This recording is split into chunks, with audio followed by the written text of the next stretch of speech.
Hey folks, Xindictive here. Recently, the Descenders Next beta test began. We played the beta as it stands now, and we have a lot of thoughts coming from a bunch of different perspectives, so this is a crew review of what's in the beta. The original Descenders was billed as extreme procedural freeriding, but with a move from biking to snowboarding and mountain boarding, more has changed than we originally thought. And in a way, some people are really going to hate, but some people will probably like quite a lot. This game is clearly built from the bones of the Descenders 1 physics system, but now with both ride styles, the primary way you gain speed is by pressing A, up to 50 kilometers an hour, and you slow down with carving left and right with both thumbsticks. So since you aren't using your triggers to pedal your bike, the tricking system has been moved to the triggers to be like the skate series. Your left and right hands correspond to the left and right triggers, and where you grab the board with what arm determines your grabs, along with the direction you hold on the right thumbstick, which you also use to jump like in the first game. You can also grind rails with the very loosest sense of magnetism to the rail or other grindable object, though Bob described it as not a grinding system so much as a not crashing system, given that you can kind of just slide around however you want while grinding. So without dedicated accelerate or brake buttons, it feels tougher to manage your speed, and especially slowing down feels more awkward than it used to feel back in the first game. The two environments you get for snowboarding and mountain boarding are both obviously the beginner environments, but even with that, the snowboarding environment felt very flat and basic. With the mountain boarding environment, I did feel like it got closer to what Descenders' first Highlands environment felt like in terms of straightaways, speed you'd achieve, tricking opportunities. I did feel an element of we are so back with the mountain boarding that I just didn't get with snowboarding. In Descenders Next, your progression through the environments is the biggest change across the games. Instead of every node being procedurally generated with a special exception or so per environment, now there are these pre-built parks, tricking tracks, or racing tracks located throughout the map, interspersed with backcountry nodes between all of them. Those backcountry nodes are like what you get in the first Descenders, procedurally generated courses with some degree of steepness or curves or stunts that loosely identifies how difficult the terrain will be to get through. So you must initially go through the backcountry to find and unlock those parks or tracks, but can then fast travel between unlocked parks and tracks once you find them. At that point, once you've found all fast travel points, backcountry trips are only done to gain more rep and currency by making trips through the backcountry nodes and banking your earned rep by ending at another main park or track. However, though the backcountry nodes are all procedurally generated, or at least look like they are all locked in, just like the main parks and tracks are.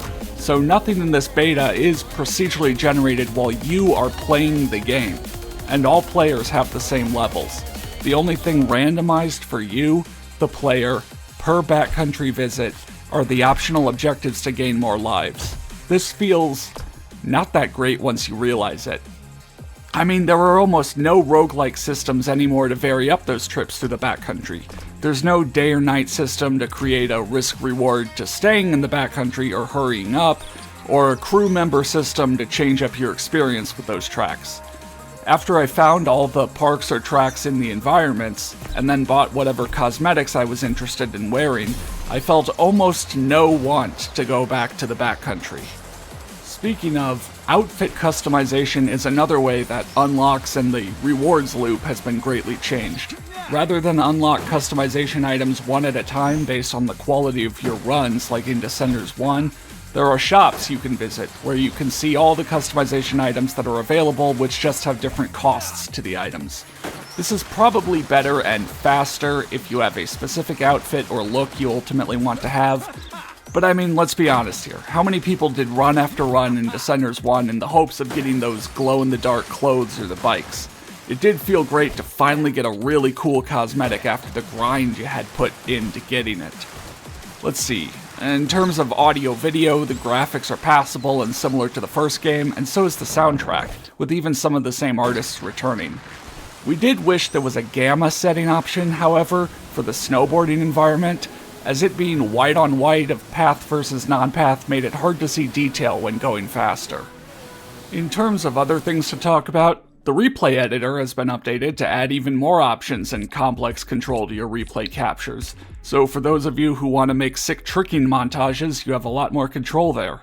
And while it's unlikely we will get custom parks in this specific beta playtest, you can't overstate how important those were to the first game's life cycle, so I'm sure the devs would implement custom parks in the full game. However, looking ahead, a lot of people's favorite parks in the first game were based around a higher level of technicality and precision. We're concerned that you won't get that with snowboarding and mountain boarding like you could with bike riding and its brake/accelerate system. Just mentioning that early. So, overall thoughts. Descenders Next heavily strips back, if not entirely removes, the roguelike elements from the first game.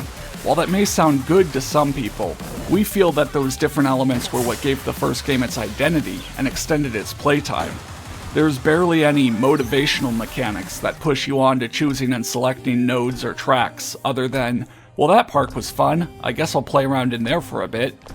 The game structure seems built around one solid playthrough that sees all this content once, or for a more limited time, rather than shorter, repeated playthroughs. However, as franchises like the SSX and Tony Hawk series have shown, those shorter, more memorable playthroughs can really add up to greatly extend the time you put in a game. Descenders Next is now competing versus games like Shredders or Riders Republic, which are either backed by huge studios adding seasons of regular content in, or were designed from the ground up so that the tricking mechanics took total front and center stage. Overall, we're concerned that the way this has all been designed and the near total removal of the randomness and roguelike elements puts the focus kinda entirely on how mechanically sound the actual riding and tricking are, which is passable, but that will not keep your attention nearly as long as Descenders 1 did. Now, this is the earliest publicly playable release, and some of these mechanics or systems could make their way back in by the time of launch. But right now, this game is very much a work in progress looking for its hook.